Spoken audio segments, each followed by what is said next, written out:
नमस्कार, जंगली मेडिसिन में आप सभी का स्वागत है। और यह पौधा जो आप देख रहे हैं, यह पौधा आपने ज़रूर देखा होगा और ये हर कहीं उपलब्ध हो जाता है। बहुत ही आसानी से इस पौधे को आप देख सकते हैं और शायद आप इसके बारे में बहुत कुछ जानते भी होंगे। लेकिन आज की वीडियो में मैं आपको इसके कुछ ऐसे गुप्त औषधीय प्रयोग बताऊंगा जो आपने अभी तक नहीं देखे होंगे। यह पौधा बहुत ही जहरीला होता है, इसलिए मैं आपको आगाह करना चाहता हूं कि इसका उपयोग करने से पहले इसके बारे में अच्छे से जानकारी ले लें। कोई भी प्रयोग करने से पहले यदि आपको जानकारी नहीं है तो किसी वैद्य वगैरह से परामर्श लें, उसके बाद ही इसका उपयोग करें। बाकी बाह्य प्रयोग जैसे ऊपर चमड़ी के ऊपर लगाने वाले प्रयोग जो होते हैं वह तो आप आसानी से कर ही सकते हैं। इस पौधे का नाम है आक, जिसे आकाउआ, मदार, अकोड़ा नाम से भी जानते हैं। पहले मैं आपको इसकी पहचान करा देता हूँ। तो जब भी आप इसके पत्तों को तोड़ेंगे तो ये देखिए दूध निकलने लगता है। यह इसकी मुख्य पहचान है। और इसके जो पत्ते होते हैं पीछे से आप देखेंगे वाइट वाइट है, और जब आप इनको रब करेंगे तो ये धूल जैसी निकलेगी। तो ये धूल नहीं है, ये भी एक प्रकार की इस पत्ते का ही भाग है जो बहुत ही मेडिसिनल यूज़ में आता है। ठीक है। और इसका तना इस प्रकार का होता है और ये 15, 20, 25 फीट तक के हो जाते हैं। इसकी कई प्रजातियां पाई जाती हैं। मुख्यतः इसकी दो प्रकार की प्रजातियां अधिक देखने में मिलती है। एक ये जो आप देख रहे हैं, इसको लाल फूल कहते हैं। पास से दिखाओ, ये लाल फूल है। और एक इसका सफ़ेद फूल वाली होती है। तो सफ़ेद फूल वाली भी शायद यहाँ पे लगी है, नहीं है। सफ़ेद फूल वाली नहीं है, मैं आपको दिखा दूंगा वो भी, उसके बारे में जब हम वीडियो बनाएंगे। उसके और उसके दोनों के फ़ायदे जो होते हैं लगभग बराबर ही होते हैं। अब तीसरी बात जो है, सबसे महत्वपूर्ण जो बात है, इसका दूध जो होता है, जैसे आप इसका पत्ता तोड़ेंगे और गलती से इसके दूध का छींटा यदि आपकी आंखों में चला जाता है तो ये आपकी आंखों को ख़राब कर सकता है। ये दूध बहुत ही चिपचिपा होता है, जब आँखों में जाने के बाद चिपक जाता है तो इससे आपका आँखों की बहुत बड़ी समस्या प्रॉब्लम होगी। और आँखों में दूध जाने के बाद आपको नानी याद आ जाएगी, बहुत तेज़ दर्द होता है।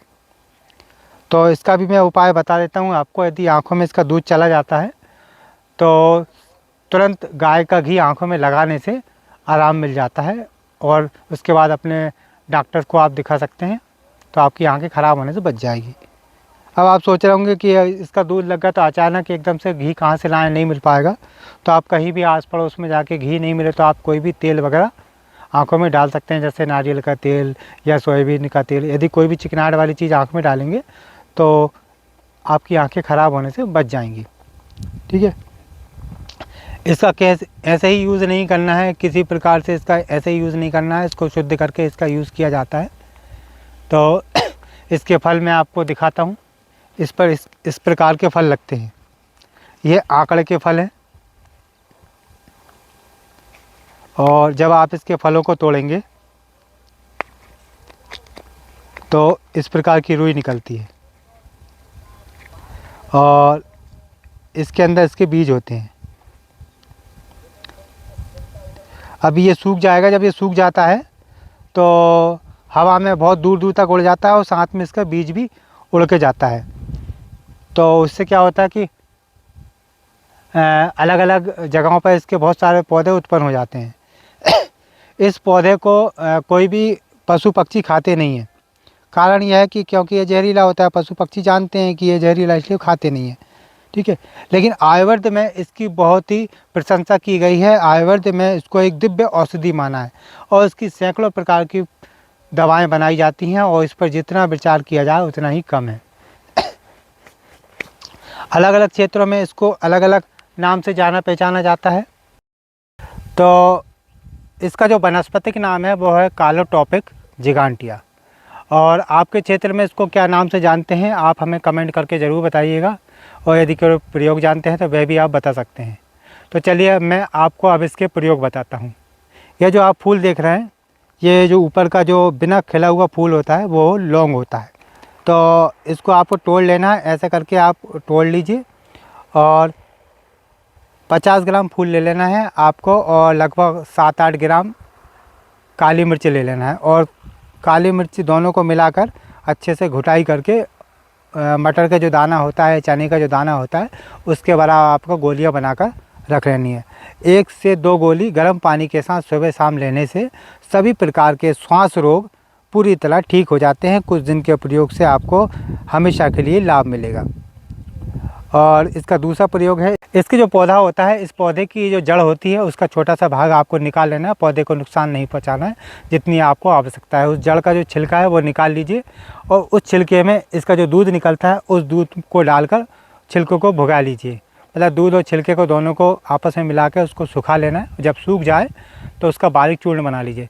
लगभग 10 ग्राम यदि आपका चूर्ण है तो उसमें 25 ग्राम त्रिकटु का चूर्ण, 5 ग्राम सरंग भस्म और 10 ग्राम गोदंती भस्म, इन सभी को मिलाकर रख लें। इसके बाद इसकी 1 से आधा ग्राम की मात्रा सुबह शाम यदि आप शहद के साथ सेवन करते हैं तो सभी प्रकार की जो श्वास रोग होते हैं, पुराने से पुराना श्वास रोग है जो ठीक नहीं हो रहा है इलाज कराने के बाद भी, उसमें बहुत अच्छा लाभ मिलता है। और इसका तीसरा हम प्रयोग की बात करें तो इसका जो तीसरा प्रयोग है वो इसके पत्तों का है। इसके पत्ते आपको ले लेना है और जो पत्ते आप देख रहे हैं इसके ऊपर जो सफ़ेदी लगती है, इस सफ़ेदी को आपको इकट्ठा करना है। थोड़ा मेहनत का काम है, लेकिन आप इसकी सफ़ेदी को इकट्ठा कर लीजिए।